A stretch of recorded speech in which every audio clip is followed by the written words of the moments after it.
Welcome back to my channel. আসসালামু আলাইকুম। আশা করি সবাই খুব ভালো আছেন। আজকে আপনাদেরকে রান্না করে দেখাবো আদা দিয়ে গরুর মাংস।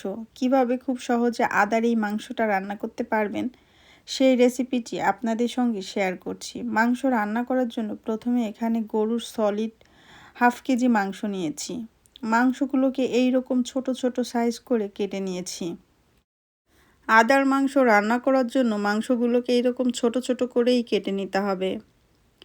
এখানে নিয়েছি বেশ কিছু শুকনা মরিচ। শুকনা মরিচগুলো আমি হাত দিয়ে একটু ভেঙে দিচ্ছি।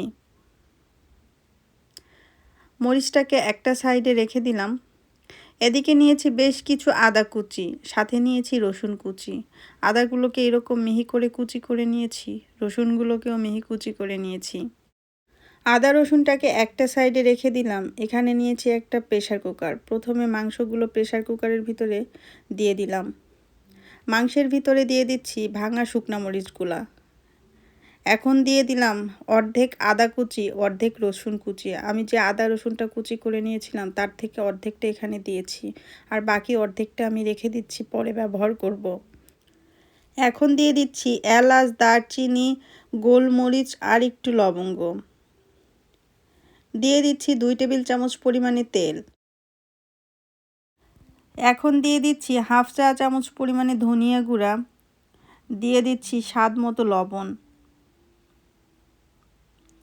আদার মাংসটা পানি দিয়ে রান্না করা যাবে না, পানি ছাড়াই মাংসটা রান্না করতে হয়। এজন্য আমি মাংসের ভিতরে কোনো রকম পানি ব্যবহার করিনি। মাংস থেকে যে পানিটা বের হবে ওই পানি দিয়েই মাংসটা রান্না করে নিব।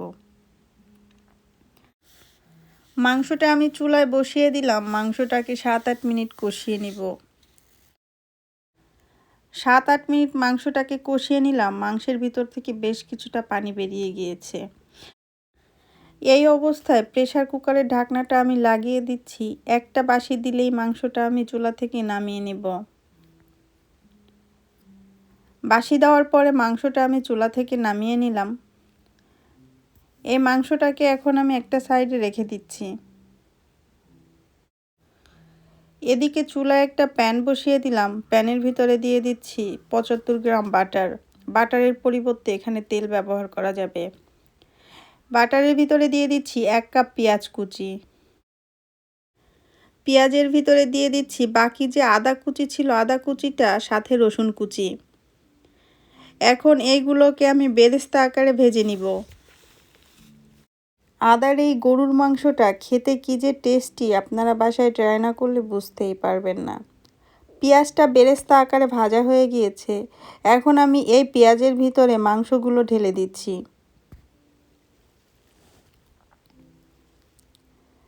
মাংসটাকে পেঁয়াজের সঙ্গে 15 থেকে 20 মিনিটের মতো নেড়েচেড়ে নিব। মাংসটাকে মিডিয়াম আঁচে নেড়েচেড়ে নিব। বেশি জাল বাড়িয়ে করলে মাংসের ভিতর থেকে যে পানিটা আছে সম্পূর্ণ শুকিয়ে মাংসটা পুড়ে যাবে।